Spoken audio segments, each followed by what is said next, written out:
Welcome to Pale Blue Pod, the astronomy podcast for people who are overwhelmed by the universe but want to be its friend. I'm your host, Dr. Moiya McTier. I'm an astrophysicist, a folklorist, and a friend to the universe. And today I'm joined by a personal friend and a professional friend, and I'm sure a friend to the universe in some form or another. I'm joined by Mischa Stanton. Hello. Hello. Mischa's a storyteller, a world builder, an audio wizard, and the only person I let edit my podcasts. Although I guess sometimes when you have to be like a person and you're busy, Brandon does it sometimes. But really, yeah, it's just Mischa. So hi and thank you. Hi, you're welcome. Yeah, it's been hundreds of hours. Mischa, you probably know my voice better than anyone else in the world. Moiya, I said to someone else in a conversation the other day, yeah, sure, if you're not chronically editing Moiya's podcast, this is probably new information for you. Excellent. I love so much that you're here, especially because this is like a new thing for the podcast and for me. Today we're going to be doing like a video game walkthrough. Is that how you would describe it? Yeah. Well, so it's interesting. When they're in video form, they're usually known as Let's Plays. Let's play something. Let's play a video game together. In audio, is it still a Let's Play? That's so interesting. I mean, it's not like they call it a Let's Play and show it to other people. Well, that would be too long for the YouTube algo. Well, then let's take advantage of that and say that this is still a Let's Play. Okay. Yeah, we're going to do a Let's Play. Woo! Where are we doing this Let's Play, Mischa? We are doing this Let's Play from around our wonderful little campfire here. We're surrounded by big, tall trees that are like a little bare, but with like a tiny bit of pine needle cover. And the sky is dark, and you can see just so many stars. And we're just huddled around our little campfire here in the middle of the woods. I love it. It smells so good. There's the fire sound, but there's also just like the sound of woods at night, which I find very comforting. Yeah, give me some cricket sounds and I will fall asleep so fast. But not right now. Yeah. We're doing something exciting right now. Yes. Okay. So before we get to our Let's Play, I would love for the listeners to learn a little bit more about you. And like you know, everyone who comes through Pale Blue Pod has to take the prelim exam so we can place you into classes and activities at the Podiversity. You've heard most of these questions before. I've actually mixed it up a little bit, but... So my studying only will get me so far, just like when I was in normal school. Exactly. You know, part of a good education is teaching you how to adapt quickly and move on your feet. So that's what we're doing here, getting it in early. Okay. But you know the first question. Mischa, what's your relationship status with the universe? It's complicated. My relationship status with the universe is complicated, like many of my relationships are and have been. At a certain point, my therapist would probably say, like, there's something about me that says. It's like the universe. It's not the universe's fault that our relationship is complicated. The mathematical rules of like common denominators, that doesn't really apply to feelings. Okay, that makes me feel better when you said that, so thank you. You're welcome. That's what I'm here for. Okay, so it's complicated. Yeah. Do you envision having a maybe better relationship with the universe in the future, a less complicated one? I hope so. I would like to. Okay. I think that my relationship with the universe, it's not going anywhere. Like, it's going to be there. The universe is there for me, and I just have to come to terms with what I need from it and can provide to it. And so, I have to do some work on myself before I can really come to that relationship fully and openly. Well, that's so mature of you. Thank you. You're welcome. Question number 2. Mischa, do you have a favorite equation? Yes, I do have a favorite equation. I don't know if it has a name. It probably does. There's a formula for calculating the absorption coefficients for different materials in a room. I'm an acoustician, which means I study the absorption of sound waves and how sound travels through things. And there's an equation where you can tell how much sound dampening an object or a material can give. And the reason I love that equation is because it was written so that the base unit is called 1 Sabin, which was made by a guy named Sabin. And it's of course. The base unit of it is the amount of absorption that 1 seat cushion can dampen sound in a theater. Like, he went around and put in one cushion and then another cushion and then another cushion for like 500 seats and measured the difference and then made a scale out of it. And I think that's silly. What a day. Yeah. I want to spend a Saturday doing that. Yeah, seems like fun. Seems comfy. What are some of the factors in this formula? I imagine like the thickness of the thing, but surely also its composition. Yeah, it also has to do with the surface area, actually, because so like when you see acoustic foam, it has all these little holes in it. And the thing about the surface area, it like bounces sound waves through the air and it gets like trapped in those little pockets. So like the more surface area you have, the more reflections you can get and the more like it can get trapped in those little pockets of things. So that is why these boards are like pointy to, like they have these little mountains to add surface area. Yes, so it's to add surface area and to like diffuse. Sick. I'm learning things. Thank you, Mischa, audio wizard. You're welcome. Mischa, do you think your sun zodiac sign fits you? Now listen, Moiya, you and I have talked at length, I think, about how I think astrology is kind of bullshit. Yeah. And no shade to everyone else in the world, because I'm fully aware that this is not a popular opinion, and I'm just going to have to live with that. However, I have been told that thinking astrology is bullshit is classic Capricorn behavior. I know! And that frustrates me to no end. But I do, if that is the case, then I live it. Yes, this is the pain of being a Capricorn who is, I like to say this, I am unfortunately well described as a Capricorn. Yeah. And I've also, like, I was really into, for a little bit, like, giving fake answers to what's your sign. For a while, people would ask my sign, and I would tell them that I was a Cassiopeia because I'm a queen. Yes. For a while, I tried to convince people that I was an Ophiuchus because who could stop me? Because you hold so many snakes. Exactly. And then I realized that, like, people who are asking me that question are doing so in earnest to be my friend, and I should stop throwing it in their face and immediately turning them off from being my friend. So now I just say, I don't really believe in that, but I've heard that's classic Capricorn behavior. Oh, yeah. That's also very mature of you. Thank you. I get this question all the time. I talk to strangers about space. They are going to ask me about astrology. And so, yeah, I've also developed this understanding answer. Yeah. Like, look, I don't do it, but here's that information. If it's fun for you, let me join in the fun rather than, like, exclude myself from that fun. We're yes-anding it. Yeah, exactly. All right, Mischa, I am actually so curious what you're going to say to this. Ooh. What do you think is the best planet? Ooh, what do I think is the best planet? It's a boring answer, but I gotta go with Earth. It's not boring, it's founded. Yeah, I think if I had to pick a second choice, it would be Saturn. Because of the rings? Because of the rings. They are so visible, they're so iconic. And, like, I think that's what makes a favorite planet, is, like, its iconic status. And so I pick Earth because, like, there's nothing more iconic than the oceans. Like, pale blue dot. It's the water. It's the life. Like, so far as we know, we're the only ones doing it, and that's iconic. Yeah, that's pretty special. We should capitalize on that. That should be our main marketing point. I agree.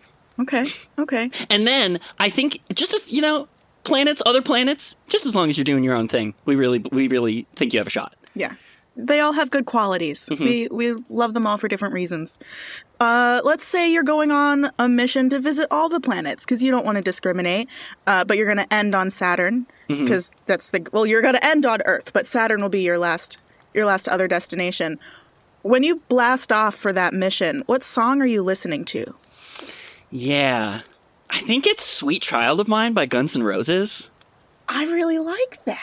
I think there's something about the high notes that Axl Rose hits in, like, the final chorus that would really, like, put it above the rumble of the engines and would, like, really shine through. And that's a longer song, right? Like, that's in the 4 or 5 minute range. Yeah, good, because it would last us the whole launch. Yeah, that's what I'm thinking. A lot of it is repetitive, and you do kind of want the radio edit, but in this case, it would be more useful to have the longer version. You're right. Yeah. Can I give a second answer that I guarantee no one else will give? Please. Guns N' Roses, that's a good popular answer. My fellow crew members will probably appreciate that they can also join into this moment. But if it's just me in the shuttle, I'm picking a song called The Brother of the Mayor of Bridgewater by the World Inferno Friendship Society. That's a cabaret punk band out of Brooklyn, New York. I followed them for a year and a half on the road. My first date with my wife was a Halloween concert of theirs. They're one of my favorite bands, and no one's heard of them, but that would be a killer launch song. That was such a good answer. I'm going to listen to that immediately after this. You're going to have a good time. Right on the list. Thank you. Okay, this next question you've actually never heard before. But, Mischa, what's the farthest into space you would go? What's the farthest into space I would go? Mm-hmm. I would take a space elevator to a floating platform. Okay, like in low Yeah, like Earth a geosynchronous orbit. Oh, okay. You know, like if we could figure out how space elevators work, that seems good. It would be like it'd be like the Space Needle, but bigger. Yeah. They should actually call it the Space Needle and rename the one here. Or, the Space Needle should just give up its title if we make that. Because it has to be a cable that has like tensile elasticity, that could be the Space Thread and the Space Needle could be next to it. Ooh, even better. Okay. Well, Washington State, I hope you're ready to build the space elevator. Okay. Yeah, so not very far, it seems. If you don't consider a geosynchronous orbit very far. Yeah, I probably wouldn't leave. Don't. Okay, yeah, I probably wouldn't. It's like when you go swimming in a lake and they put a buoy at the end of where you're supposed to swim. Like, if I'm going past the moon, that's like open waters. True. No, I'm with you. I don't want to go very far from Earth either. Mm-hmm. But given the expanses of the universe available, sure. If you barely want to leave our atmosphere, you're not going very far. On a scale from here to infinity, for sure. Yeah. That's always what my scale is. Okay, final question. Okay. What's something scarier than a black hole? Do I bring the episode down by saying the next 4 years of American government? It's an honest and accurate answer. Yeah, that's such an interesting question because one of the defining features of a black hole is that information can't escape. And one of my biggest fears is like leaving too little of an impact such that I am not remembered by anyone. Heavy, yeah. But real. Like that is black hole-esque. So I'm going to say that like it's really not the spaghettification that gets me. It's the information dies at this point part. Yeah. I see that. So that's a good answer. Thank you. Thanks. I know we came back around to black hole and like yeah. Well, no, I like this question because it also lets me know how scary the other person thinks a black hole already is, like by baseline. Yeah, I want to go on record. It's not the spaghettification part of black holes that make me scared. My bones stretch out normally on a normal day. It's the information loss. It's the information loss. Yeah. I am scared by the loss of information. If we had it, we should keep it. I agree. Yeah. Professionally and personally, I agree. Awesome. Okay, well, you did very well on this exam where there are no scores, but I think that you answered so many of these questions with such maturity that you're going to go probably right to the head of the class. Wow, thank you so much. My parents are going to be so proud of me. Oh, I can't wait for you to show them your diploma. Yeah. Okay, but we are here in our first meeting together at the Podiversity to talk about this video game that you've been telling me about for a little while. It's called Outer Wilds. Yes. How would you describe it to someone who is new to it, like me? Yeah. Outer Wilds is a puzzle made out of an entire solar system. Outer Wilds is a game where you begin as sort of like one of the inaugural astronauts of this planet's space program. And the beginning of the game really is like you get your spaceship and they say, all right, have fun, go explore. And then you launch and there's an entire solar system to explore. Is it our solar system? No, it is a brand new solar system. There are 6 new planets original to the game. There's also a comet and at least one moon in there. Aw. Around the planet that the main character is from? Sort of. Oh, is that part of the puzzle? Yes. Okay. So that's another thing, is that it's really sort of hard to describe any more than the very beginning of the game, because once you start solving the puzzle of the solar system, you start spoiling the game in a way that, like, another person won't be able to discover the solutions to that thing if you've already told them. So I'm gonna be a little dodgy. Yes, there is a moon. It, at certain points, orbits the planet you start on. This is like me trying to get someone to read N.K. Jemisin's Broken Earth trilogy and not giving it away. Well, Moiya, won't you be pleased to know that I just downloaded that series, like, this week, so we'll trade. Okay, good. Cool. Well, then, if you're not going to tell me more details, I think the best thing we can do is to just play it. Okay. I'm going to be playing on my PS4, and this is revolutionary. A Let's Play on a podcast. We're going to see how it goes. Listeners, you should know I lack any sort of thumb dexterity, so I don't play video games. I've never streamed. I've never twitched. Like, I don't know anything. This is brand new for me. Neither have I. I am only merely a casual enjoyer of video games. I don't have a professional setup. I just have a webcam pointed at my monitor. It's going to be great. Love it. So to that end, I do want to just skip briefly ahead past the point where you do initially receive your launch codes to your spacecraft. Okay. The things we have missed so far is that you start out on the planet Timber Hearth. Ooh, good name. And you are assigned to be one of the sort of inaugural astronauts of their space program. And as you're leaving their mission control to go to your spacecraft, you have a weird staring contest with a statue in the space center.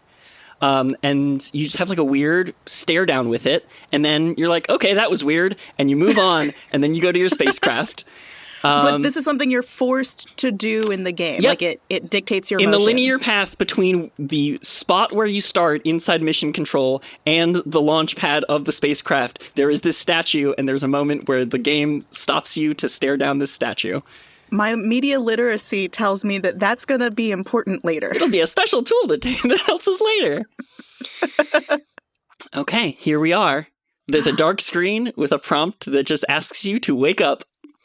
Oh, okay. No other options. You want to describe what you're seeing for us here? Okay, I believe that I'm looking up at the night sky, right? Yep. And there are lots of twinkling stars. There's a big green circle that might be a moon. That's another planet. That's another planet. Oh, even more exciting. Yeah. And there are trees around. There's a big old fire. Yep. And across from the fire, there's a tunnel. Yep. This is the launch platform for the spacecraft. Let's go in. Okay, excellent. Let's go in. Let's go in. Let's enter the launch codes. This is like if everyone at NASA decided we're going to put all of our buildings in tree forts. Yeah, there's sort of a homey ramshackle quality to the whole thing. It's a wooden launch platform. This is our spacecraft. It's a little sort of cobbled together. There's bungee cords holding parts of it together on the outside. Mm-hmm. Those would totally hold up against the pressures and velocities of space. You want to find out? Yes, I do. Okay, let's go in. Oh, there are transport rings. Yeah, very there's high tech. Yeah. This is our spacesuit. We're going to put that on. Oh, we should put that on first, actually. Yeah. That makes more sense. Safety's important. Yep. Safety first. All right, here we go. I do like that they've actually added some visual distortion when you have the helmet mask on. Here we go.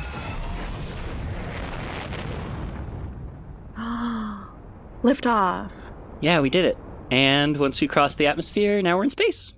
Wow, that was so easy. Oh, you're moving so fast. Yeah, we're moving pretty fast. These G-forces are not part of the physics of the game. So we got some moons, we got some planets. Check out this moon. See that one? Yes. All right, well, what if I look around here and then came back? Ooh. Does it tell you any information about the star? So let's open our map view and we can see a map of the whole solar system. Sick. So the sun is just sort of the sun.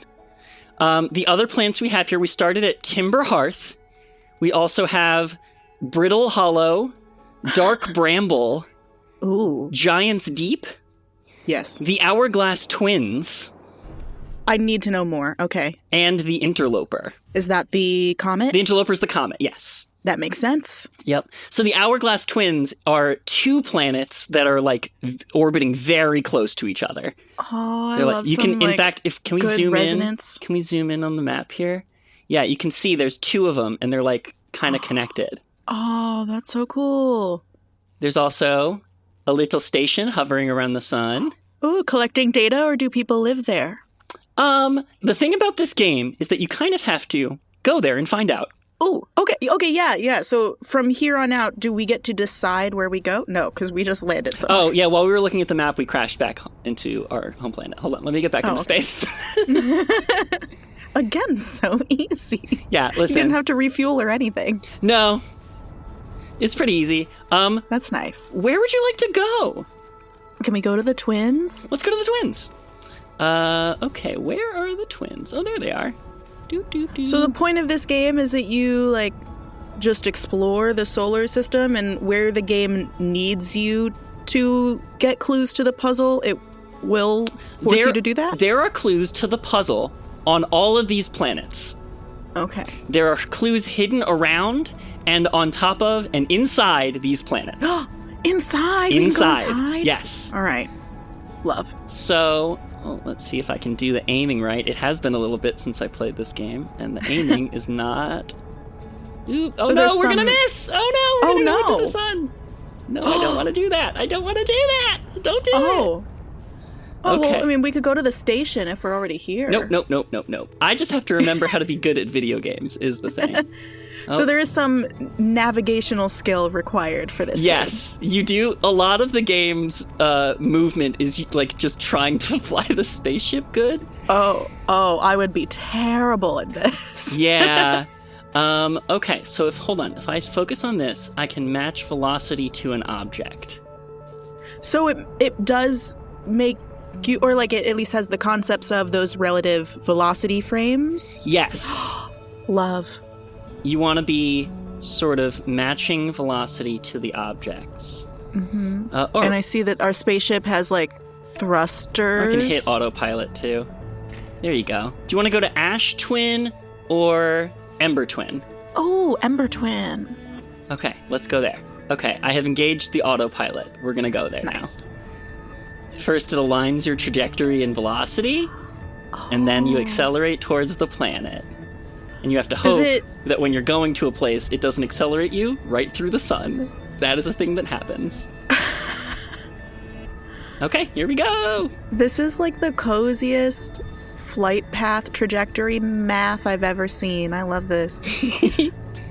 Mischa, I'm a bit too far to see it, but are there actual numbers on the screen? There are. So it's telling you how many meters to the target and what your relative velocity to the object is. Oh, can you give me a... What's that distance? The distance says it's like 1,000 meters at this point.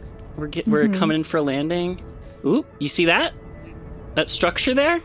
What, the giant crack? Yeah, well, the giant crack is natural. I'm talking about okay. this thing. Oh. This must be tiny. Yep, it's pretty tiny. It's close to the star. There's two of them close to the star. So they're pretty These are smaller tiny. than Mercury. Okay, let's see what's going on. Ooh. We're on the planet. Oh, there's a big column of dust between the two planets. Oh, that's what connects them? Yeah, so as we go, Ash Twin is pouring dust onto Ember Twin. So, like, if we were on Ash Twin and we were standing near enough to it, it would actually dump us out on the other planet. Oh, that's so fun. And while we explore, there's these big sort of structures. Structures. Like that the people in this world built?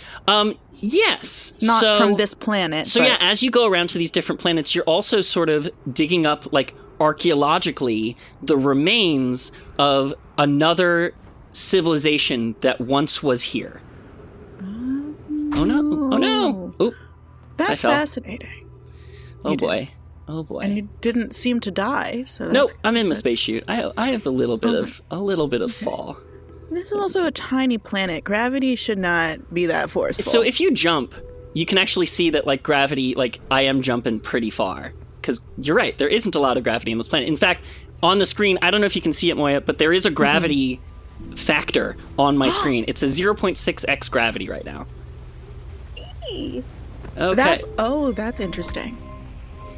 Oh. Does it say any other planetary specs?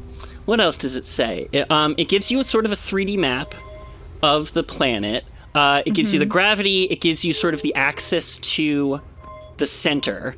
And then it gives you, like, how much fuel is left in your spacesuit. The access to the center of the planet or the solar system? The planet. While you're on a planet, it shows you the planet. And it also shows you the path back to your spaceship so you can get back to it. Ooh. That's very helpful. Yep. I get lost easily. Yeah, that's why there's only 6 planets, and, like, the planets tend to be smaller, is, like, so you can navigate them easily. Yeah. Do you want to tell us what you're seeing now? What's that?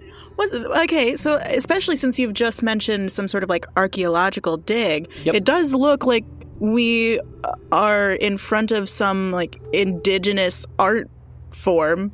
Yeah. Is that a window? Is that, like, an old building? So we've come to one of the ancient doors. As I hover over this glowing marble thingy and move it into place, it opens the door. Oh, a puzzle. Yeah, a puzzle. Oh, it's hard to go this way because there are cactuses in our way, and they will puncture our spacesuit. But if we come the other way, there's this big old structure that we're in front of, and there's some writing on it.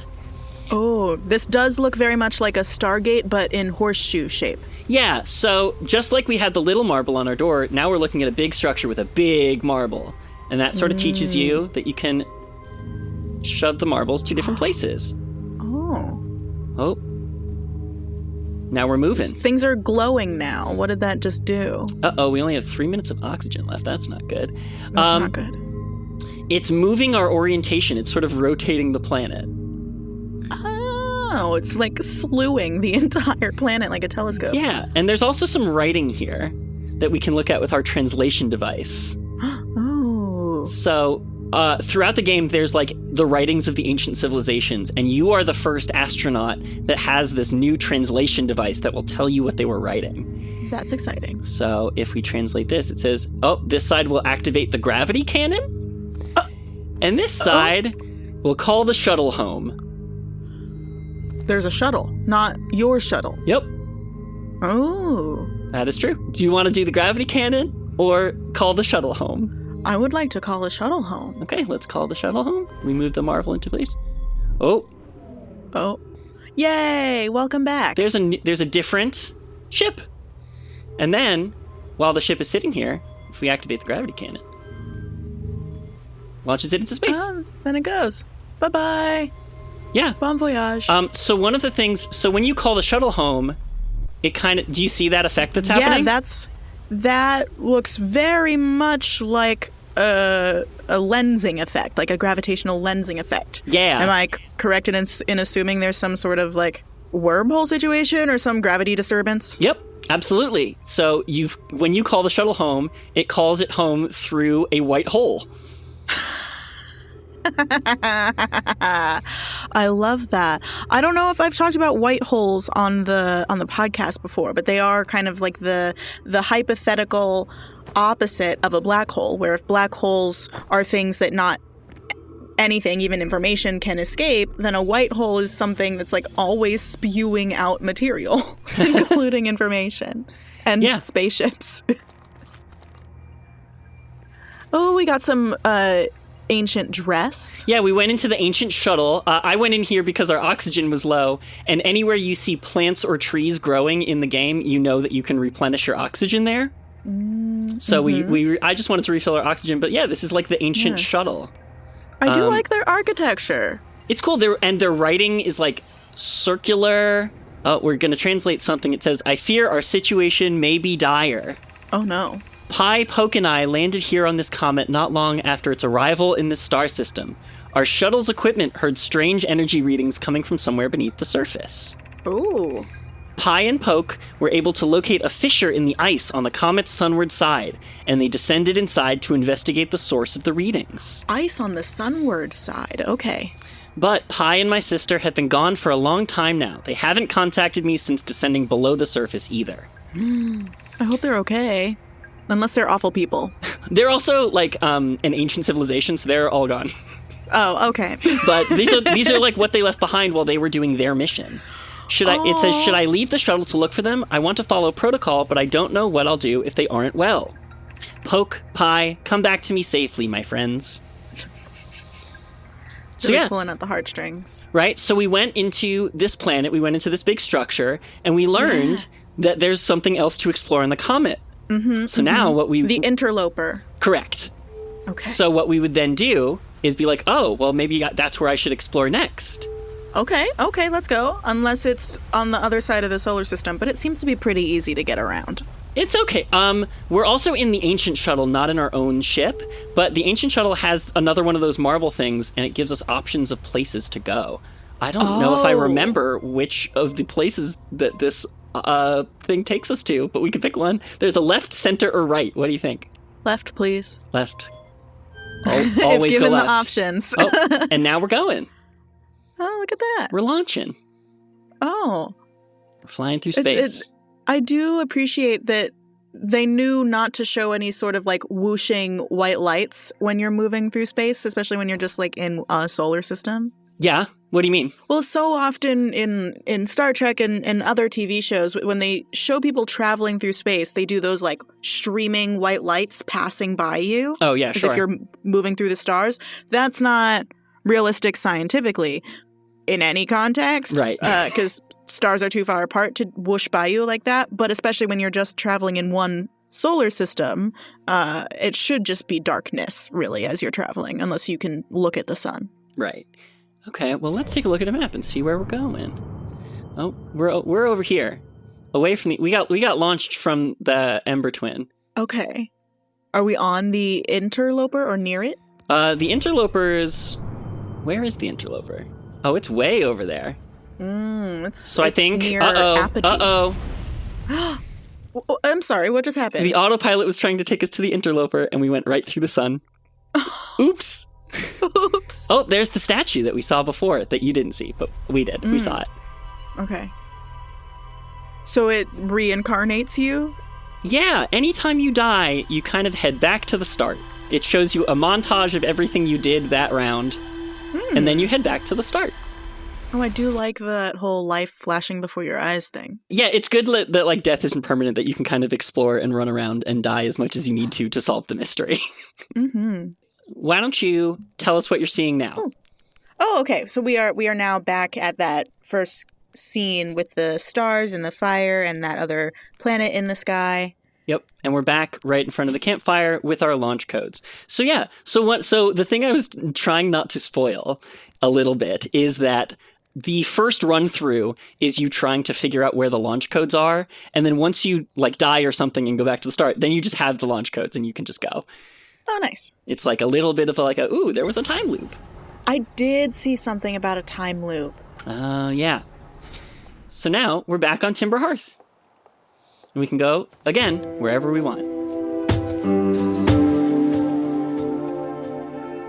Hey friends, Mischa is deep in a staring contest with a statue they saw in the woods, and I really want to give them some time to finish that out. So I'm going to use this as an opportunity to share some messages with you.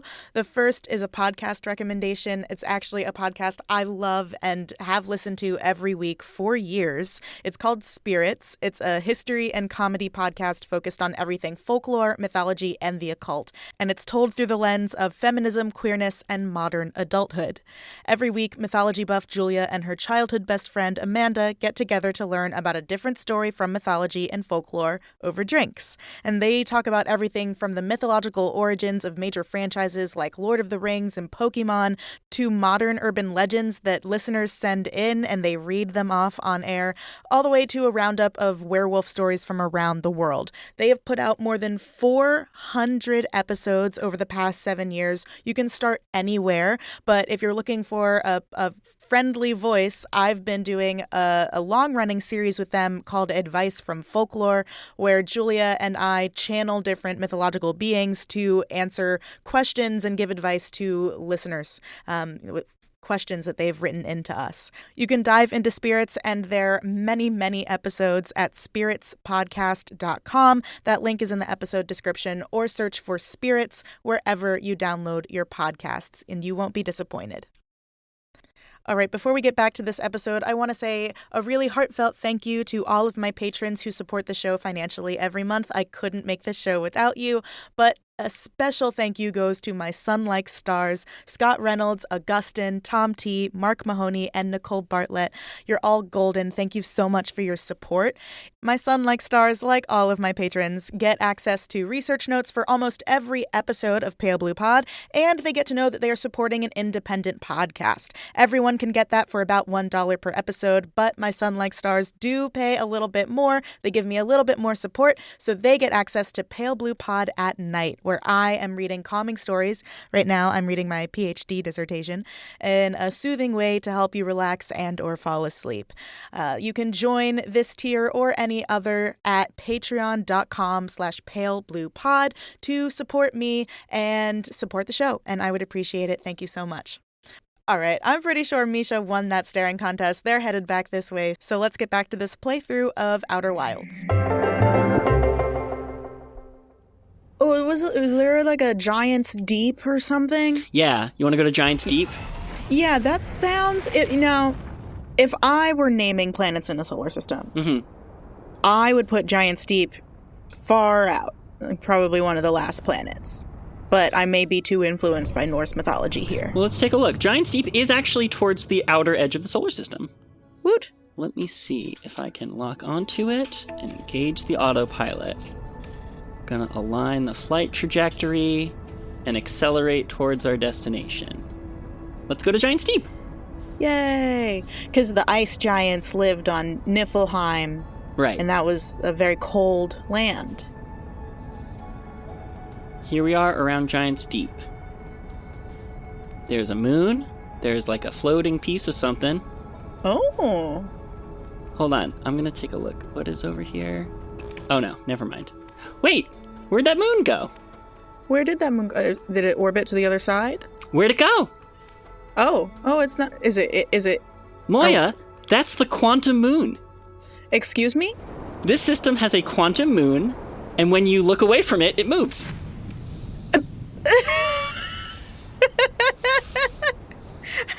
Did they give any sort of explanation for that? Yeah, it's a moon that is only in place as long as it's observed. It's a quantum moon. But, do they give any sort of explanation for why the entire thing follows the uncertainty principle? Sure, that's part of the mystery. Oh, okay. And it looks like Giant's Deep is a gas planet. It is sort of a gas planet. Yeah, I believe it's a gas planet, and there's also some water at the core. Oh, interesting. That's very nice. So let's check it out. Oh, there's a landing pad. Let's see if we can land there. Yeah, there really aren't many options on this world for where to land. There's a lot of islands, and it's just sort of floating in liquid. Mm-hmm. So yeah, each of these planets kind of has, as you might expect, something weird going on with its weather, some ruins going on from the ancient civilization. Mm-hmm. They were up to some business. It's raining, and there's some trees, so we know we can breathe here. Good. On Giant's Deep, it says gravity 2x, so our jumps are very small. Yay! See, I just need people to get, a conceptual understanding of that. You don't need to have the numbers exactly, right? In my opinion, but just showing that little idea is nice. Okay, so now we're inside of Giant's Deep. We're in some kind of a chamber filled with ancient stuff. And is this the same ancient people? Yep. Yeah, because that architecture is the same. So they were an interplanetary species. They were an interplanetary species, and it looks like they sort of arrived here and started observing all of these different planets. Mm-hmm. Ooh, it's windy outside. There's a big, huge tornado. Oh, we got caught up in it.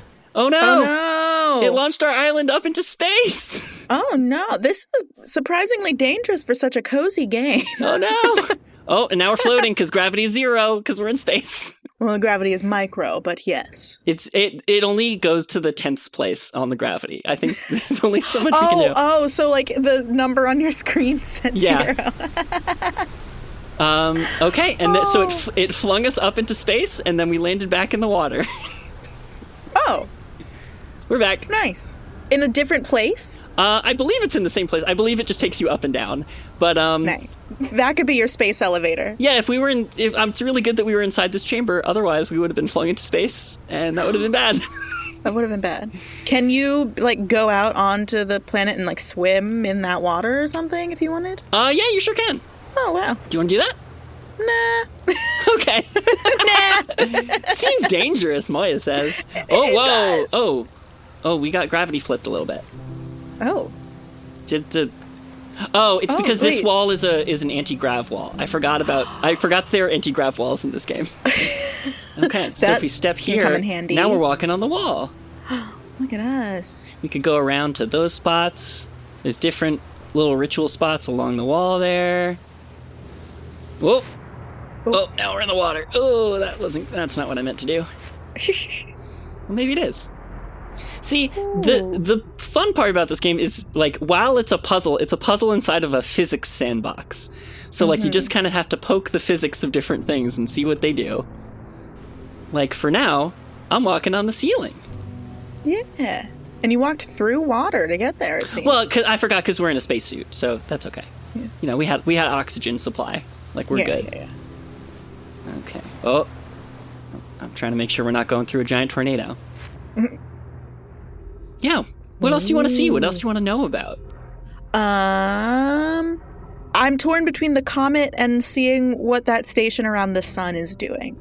Oh, yeah. It's kind of difficult to land at the station around the sun, as you might expect.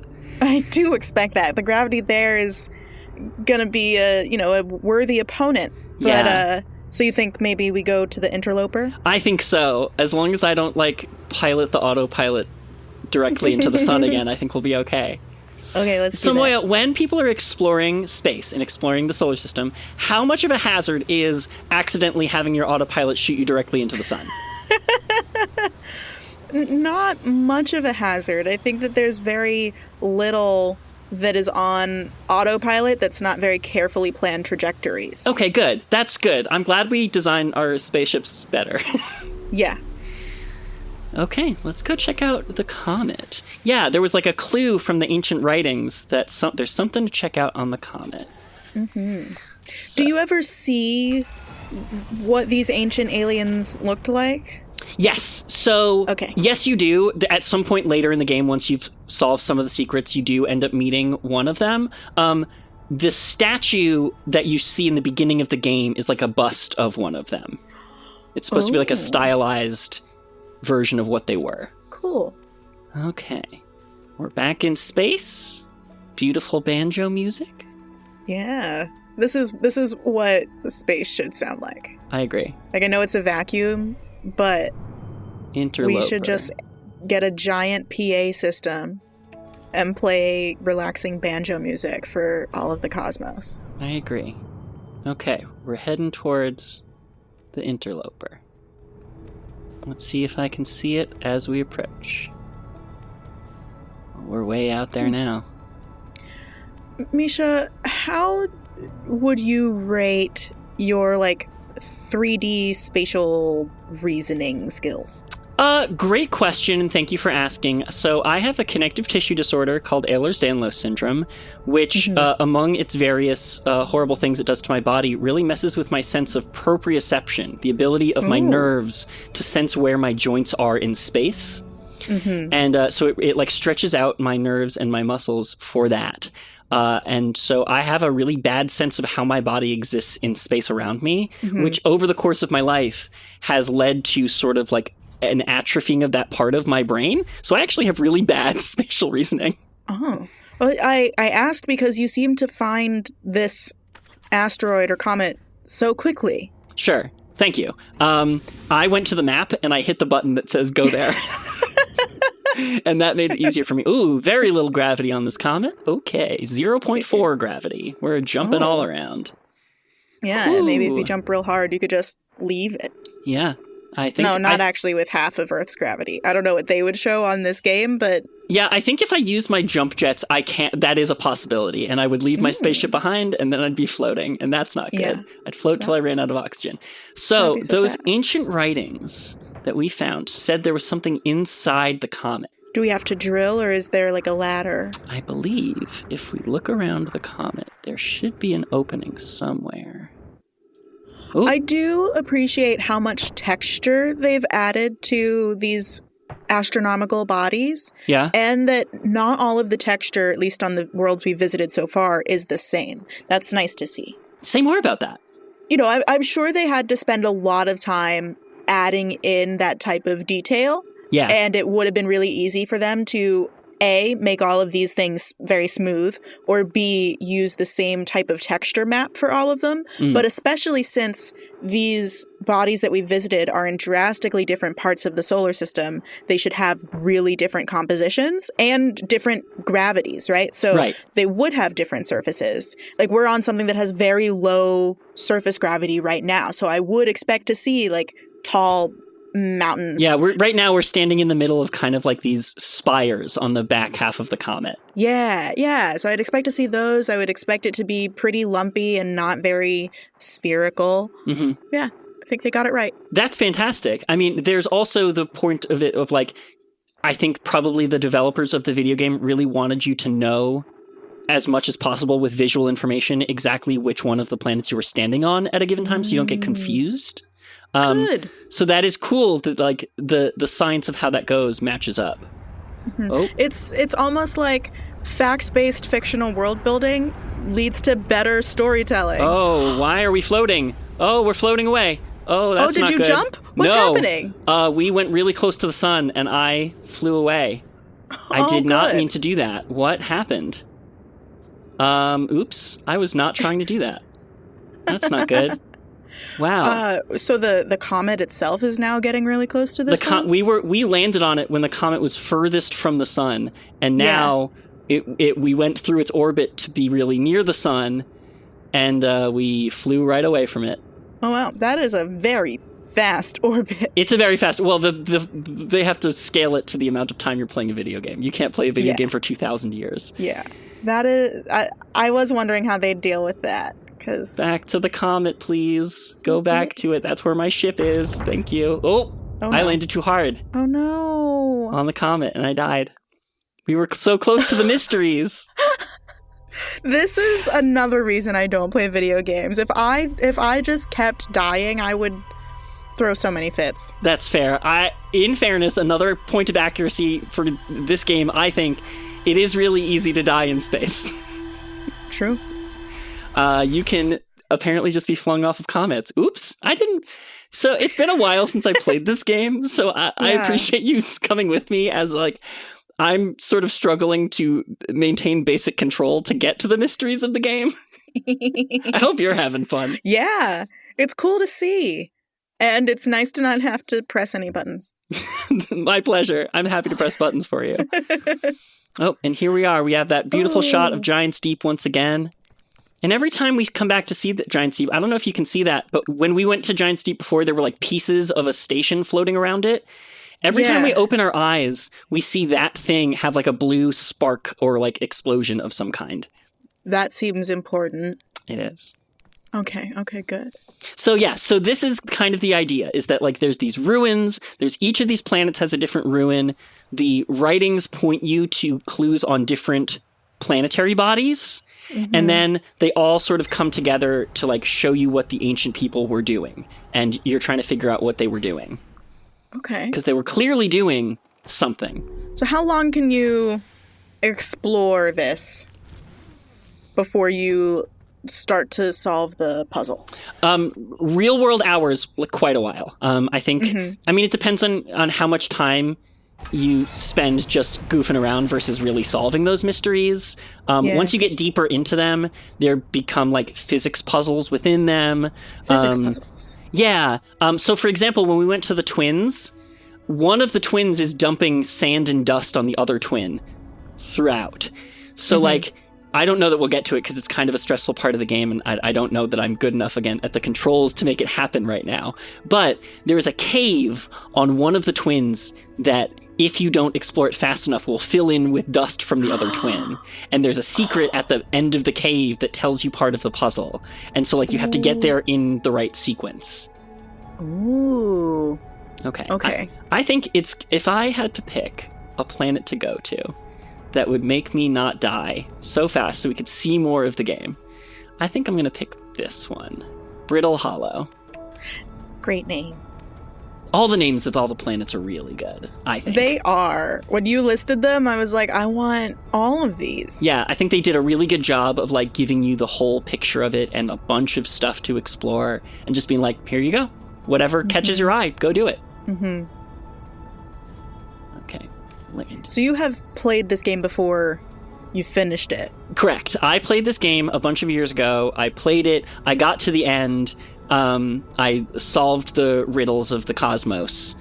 And then I put it down. And, like, again, because once it's a puzzle, like, once you solve the riddle, like, that is the end of the game. And it kind of, like, precludes playing it over again sometimes, unless you have a bunch of years in between and are bad at remembering stuff like me. So, because, like, I don't know if I remember half of the solves. Okay, we landed on Brittle Hollow. Let's check it out. We landed near some trees, so we've got some oxygen. Yay. Those do look just like our trees. Yep. It's a fun cue in the game that they're like, yeah, if there are trees here, you can guarantee that there's oxygen there, so don't worry about it.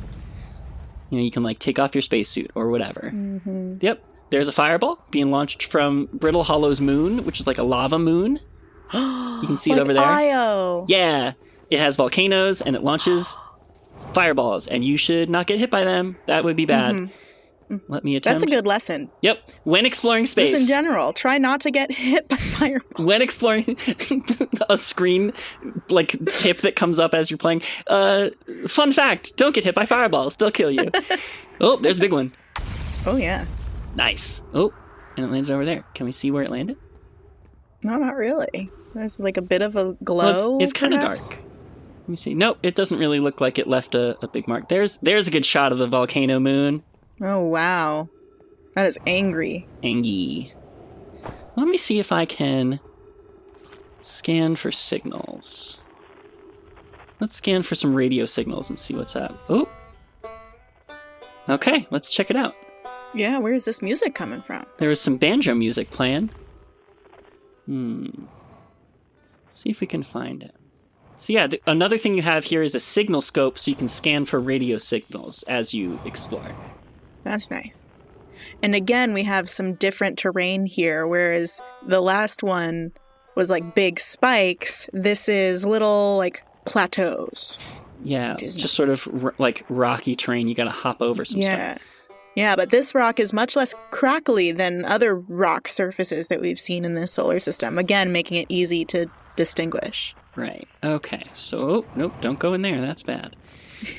So I'm scanning around with my little scope, and every time I point it at the ground, directly below my feet, the signal is strongest. Do we get to dig?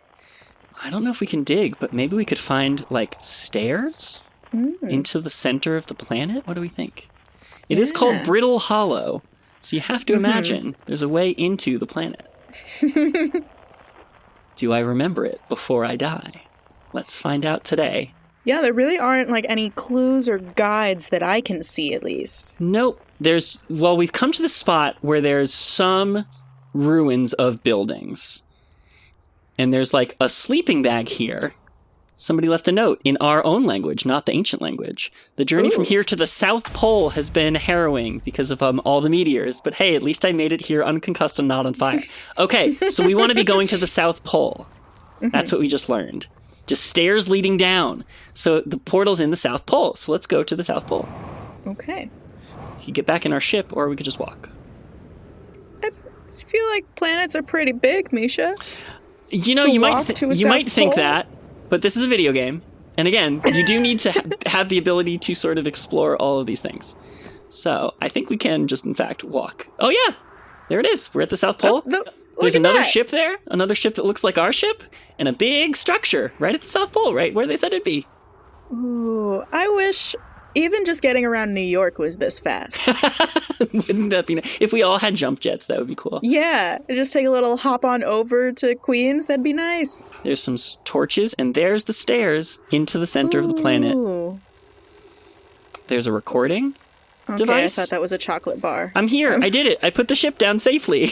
The ship went down, and I didn't sustain bodily harm. A few minor repairs, and it's like the ship never even hit those rocks. I like that they have senses of humor. Yeah, that's the good news. The bad news, I haven't found a way inside the structure yet. The door is broken, and I know I'm not great at exploring, but I think I would have found a different entrance by now if there were one. Probably. I can't get inside from here, but I know there are paths below the surface. I'm going to head north to the ruins on the equator to try to find a way down. So it looks like this door is locked, so we have to go find the ruins near the equator. Oh my gosh. Yep. I have you running all around this planet. And also You're getting your steps in. I'm getting my steps in. I'm getting my jump jet time in. Don't get hit by fireballs. That would be bad. Mm-hmm. Okay, so these were the ruins at the equator. There's a big tower. There's a big ruins. Yep, and you can also definitely see the other planets in the sky. Oh, there's Giant's Deep and the quantum moon orbiting around it. We love to see it. And if we look away and we look back, quantum moon is gone. Gone. We love it. I love the quantum moon. The quantum moon might be my favorite part. Do you have a least favorite part? Yeah, I do. Hold on. Let me remember the name of the planet. There's one right at the very edge. Dark Bramble is the name of it. It's kind of like a shattered planet. Like the crust is a little shattery. Mm-hmm. At a certain point, you go inside the core of Dark Bramble, and there's some scary, like, lanternfish in there. And I don't really want to do that. And this is a cozy podcast, so I think we simply won't. Good. But if any of the listeners want to play, they are now warmed. Yes, Dark Bramble got some spook. Okay. So we're at the equator, we're at the ruins, and we're looking down into a structure that goes deep into the planet. And there's some writing. So this is definitely what we were looking for. Let's see what the writing says. It says, "The trees are moving. The trees in this grove wander about freely. This is not normal, even for this alien planet. And I never see them move. Is that even possible? If anyone else witnesses this disturbing behavior, I implore you, record your observations here. Either these trees are aberrant or my brain must be." Another person says, "Plume is right. The trees do move. I confess I didn't notice until I read his notes. Alarmingly, it isn't only the trees. There's other matter in this area moving in the same eerie way. Spooky. That rock is unusual for another reason. It possesses a color and texture I've never seen elsewhere on this planet. Ooh. Hypothesis. This rock shard's presence is significant. We should study it. Could it be what is causing other nearby objects to also move about in this area? Could be. Could be. Quantum trees. Quantum rock shard. Quantum ents. Yeah. Let's see if we can get inside this structure. How would we get in there? See, it's nice because there's no fire. Oh, I almost said there's no fireballs, and then a fireball landed right next to me. Woohoo! I love it. But other than like sort of avoiding the environmental hazards. Oh, a henge. They just sort of like let you take your time and examine the stuff. Oh, there's stairs going down. That's like a good that. sign. Let's check them out. I do really like the writing system. The sort of swirly cues. Mm-hmm. Okay, I think we made it inside the planet. Yeah, these are some deep stairs. Deep stairs. Can we look down into the bottom? Ooh. So there's something going on at the core of the planet. Oh, there's an elevator that looks like the one that we get into our That's good. spaceship in. Let's go down. Let's see what's up. That is what I think that type of elevator would sound like. Okay, we're now further into the belly of the planet. Can you see what's at the core there? I saw like a blue flame very briefly, but other than that... Can you see what's happening right here? That just looks like darkness. And around it? Can you see the light of whatever's behind it lensing around it? Oh, I can now. No, that's a fireball. Oh, that's a fireball. Don't die. Don't die. Okay, don't be dead. First off, don't be dead. Second, show Moiya the cool thing. Yeah. Okay, now when you pointed it out, yes, I do see the lensing effect. So the reason they call this planet Brittle Hollow is because there's a black hole in the center of it. How? How? How? Great question. Great question. They're really not concerned with that. What they are concerned with is that it's there. Okay. For the Astro podcast cred. Yeah. Probably not possible. Yeah? Yeah. I mean, you could have maybe the star, the sun in the solar system, had a massive companion that was so massive it could collapse into a black hole.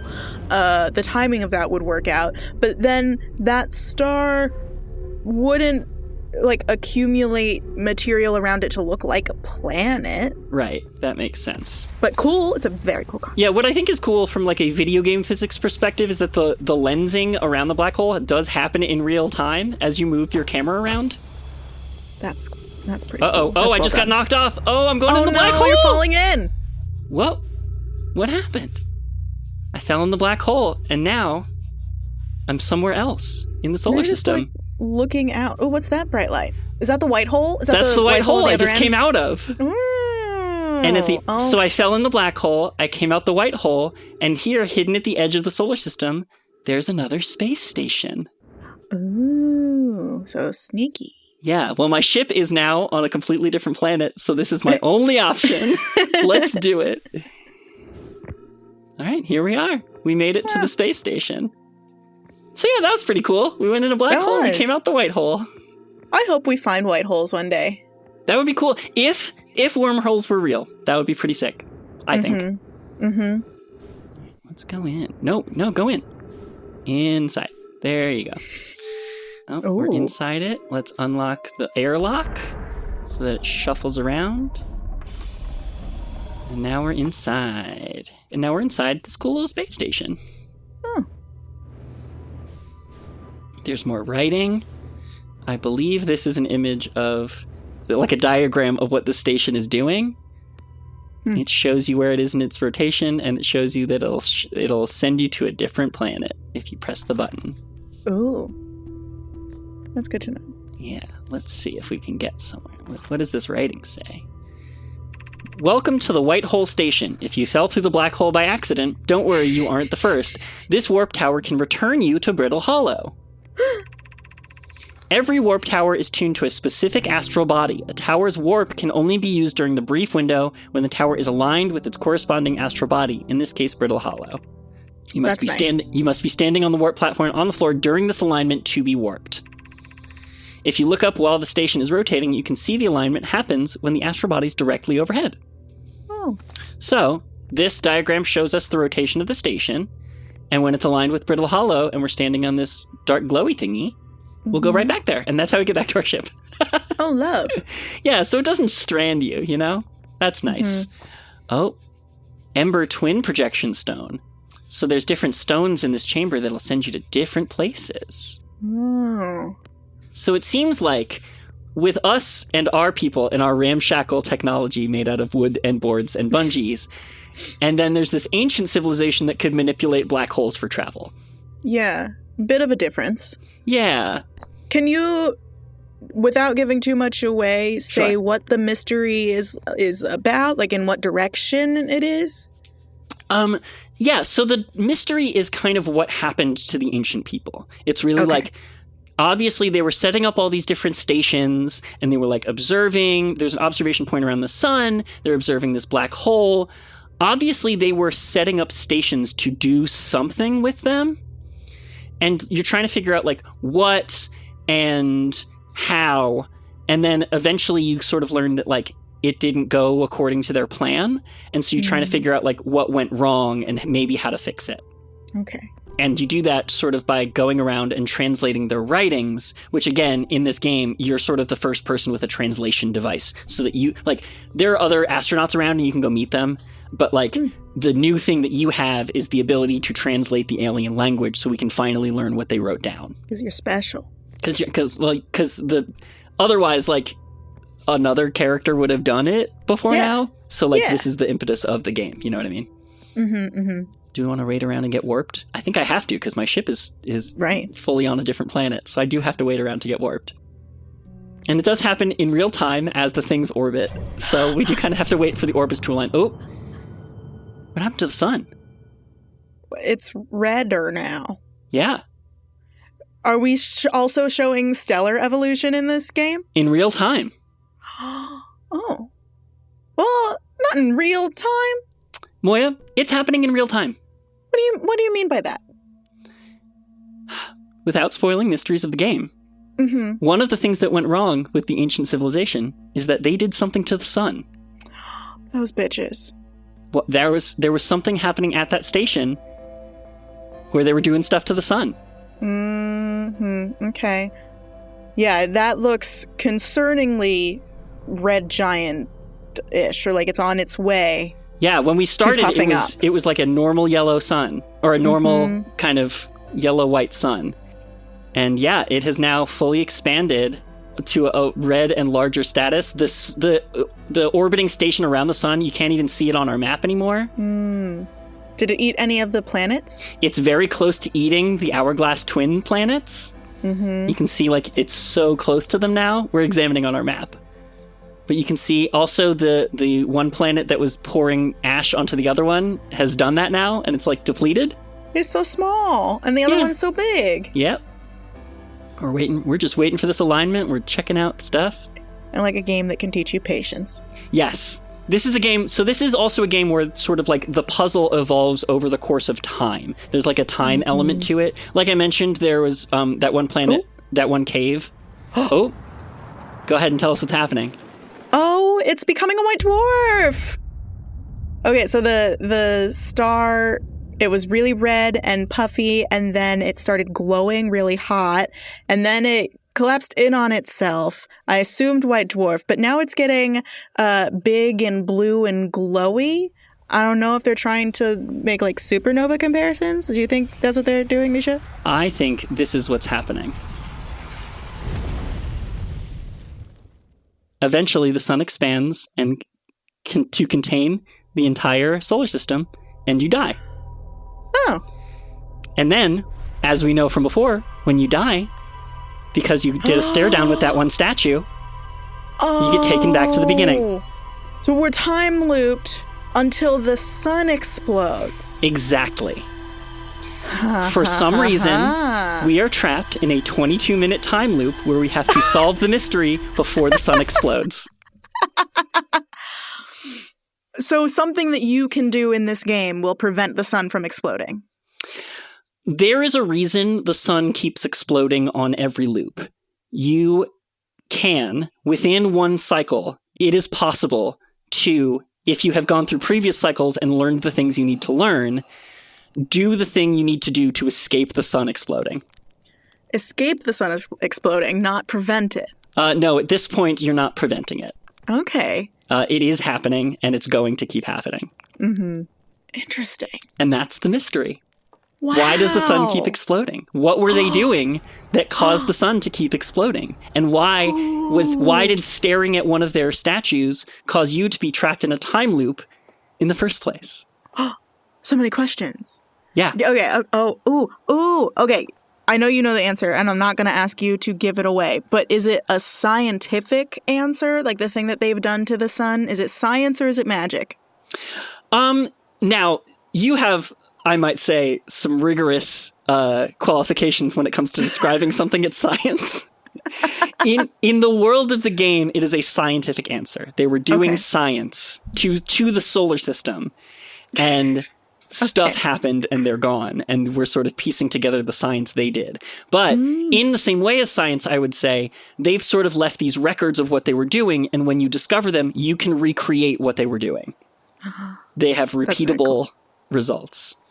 Any good experiment should be. Exactly. That does seem like a good place to halt the Let's Play, because I am now, this feels like a cliffhanger at this point.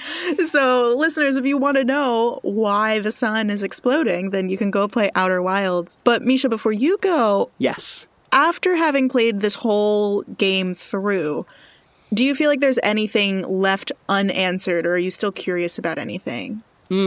Great question. There is an expansion to the game that came out after it originally released called Echoes of the Eye that I believe does answer some questions that I'm about to ask. So people who have played Echoes of the Eye, get in the comments or whatever. But there's still some sort of like mysteries surrounding how the ancient aliens kind of found this solar system in the first place, why they picked this particular sun to like do their experiments around. It gets a little bit into that, but the game more follows like what they did once they got here, what they meant to be doing, but not super necessarily why. So I have questions like about even further in the past than we're supposed to be archaeologing about, which I imagine that's like that must be a classic archaeological dilemma of like you discover an answer and then you go, but what led to that? And you just keep digging. Right. Yeah, that's the curse of, I think, most academia, but yeah, especially archaeology or anthro. Like you learn one new thing and it unleashes 10 new questions.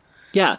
So I guess I want to ask, like, again, we only really scratched the surface of what this game is doing. You just sort of like got to the initial mystery when we stopped. But like with your analytical mind, like what do you think the next moves are? Where would you go? Like what in order to solve this mystery, where do you think you would go next?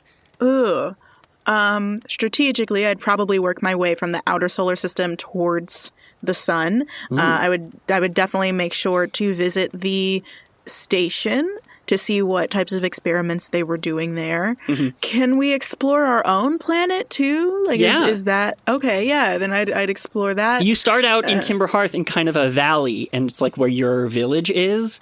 But and it's funny because I didn't think about that until I was playing the game a little later. But like, you do come around, and there is something to explore if you like launch from your valley and go to the back of the planet and land. There is something back there as well. Okay. Yeah. So I'd make sure to hit all of the planets and moons and see what they were doing on the station. I feel like that would have a really big hint at what happened to the sun. Yeah. The sun station is definitely like a big point of interest, but also, again, maybe as you saw, Moiya, and fortunately our listeners didn't see, it's really hard to navigate with your spaceship, and landing on that tiny thing around that big sun that will kill you if you fly into it is hard. Yeah, so that I would probably do like 3 different iterations just trying to get on the station. Yeah, right, exactly. And thank goodness we did a whole loop where we spent the full 22 minutes and you got to see what happens at the end. But don't feel bad, because the amount of times that my loop ended like 10 seconds in for a stupid reason, and it just like the reset video, like the portion where it shows you all of your memories from the past loop was just like insultingly short, and then you go, hey. Like, don't rub my face in it like rude. That. Do they show any aliens aside from the statue? Yeah, so like I mentioned, once you get far enough into the game, you do end up meeting one of the ancient aliens. There's one that is still around. It's part of this mystery solving is like getting to him and then being able to ask questions through your translator device. There are also, it's unfortunate that we didn't find any of them, but as you're scanning each planet, you can do your radio scanner, and it'll play different portions of the theme song on different instruments. And that's because each of the planets has one astronaut from your home world that went and explored that planet and is waiting by playing this song. So like as you scan, like you'll get the banjo part, you'll get the violin part, you'll get the bass part, and like you find those different astronauts and go talk to them. And obviously, this is only like a mild spoiler, but at the end of the game, they all do get together and play the song all together, and it's very nice. As they should. That's good closure. Yeah, exactly. Yeah, that's like real classic 3-act structure there. Yeah. Otherwise, the audience would feel like something was taken from them. Exactly. And that theme song is so soothing and calming. It's just like a really classic, like folksy loop that I love it. It's so soothing. Every thing about this game, except for when you get careened into the sun and you die, it does seem very cozy. Yeah, exactly. Yeah, that's why I love it. Like, when you're not dying, it is cozy. And I do feel like the line is really stark between like, oh, we're cozy, we're exploring. Oh, I'm about to die. You know, like it does, because it lulls you into that state of coziness, like you are a little bit surprised when you are about to die. Mm-hmm. I appreciate a good juxtaposition. One of my favorite shows is The Magicians because it juxtaposes like real dark realities and magic stuff with total whimsy really well. So I like what Outer Wilds has going for it. Yeah, I think really what it has going for it is a sense of exploration. It really gives you this solar system and says, there's stuff here, go find it. Here's your spaceship, you can go anywhere you want. You might die, but you can go and find the answers you're looking for. And that, to me, screams Pale Blue Pod to me. Yeah. It's just a good thing we should keep in mind, that we can go and explore and find new things. Yeah. Just gotta get up and start looking. Yeah. It would help if we all had our own spaceships, but, you know, we can't always get what we want. And also a solar system we could explore the entirety of in 22 minutes. That would be good, too. That, too. Yeah, we just need to sprinkle some white holes into our solar system. That's it. Yeah, you have those, right? Yeah, I'll talk to NASA. Cool. Thanks. No problem. Well, Mischa, thank you so much for telling me about this game. I'm glad we did our little Let's Play. Before you go, could you brag about yourself and what you're working on and tell the listeners where to find you? Sure, I would love to, and thank you so much for asking. Yeah, I'm Mischa Stanton. I'm a professional podcaster and storyteller and sound designer. I work on a lot of various projects, mostly at Multitude, including Pale Blue Pod. Anytime we're in a fabulous location, it is my job to help us get there, and I'm so honored to do it. I have been working at Multitude as our senior audio editor for a while now, so I do a lot of projects over at Multitude. I also have a plethora of personal projects that I've worked on. If you like audio fiction, if you want a story being told in your ears, I have some really good stuff for you to listen to, all of which can be found at my website, MischaStanton.com. My latest project is an actual play podcast near and dear to my heart. It's called The Wandering Path.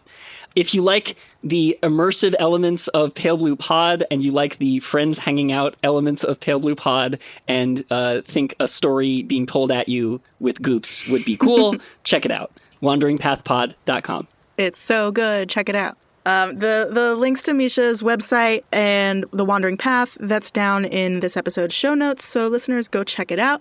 And Mischa, thanks again for being here with me today. Thank you for having me. This was so fun.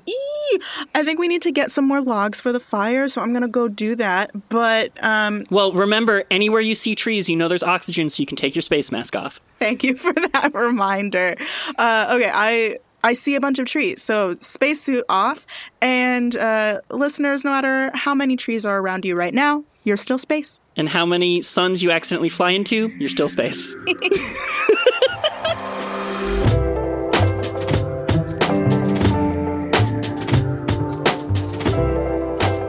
Pale Blue Pod is hosted by me, Dr. Moiya McTier, a.k.a. the universe's bestie. I created the show with original co-host Corinne Caputo, a comedienne extraordinaire, and help from the Multitude Productions team. Our theme music is by Evan Johnston, and our cover art is by Shay McMullen, and our audio editing is handled by the incomparable Mischa Stanton. I am Go Astro Mo everywhere online, and you can stay in touch with the show and the universe by following Pale Blue Pod on Instagram or checking out our website, palebluepod.com. We are a member of Multitude, an independent podcast collective and production studio. So if you like Pale Blue Pod, you will love the other shows that live at multitude.productions. And if you want a shout out on the show and research notes for every episode, you can join our community over at patreon.com/palebluepod for just about $1 per episode. Thank you so much for listening to Pale Blue Pod. I'll be back next week. Bye.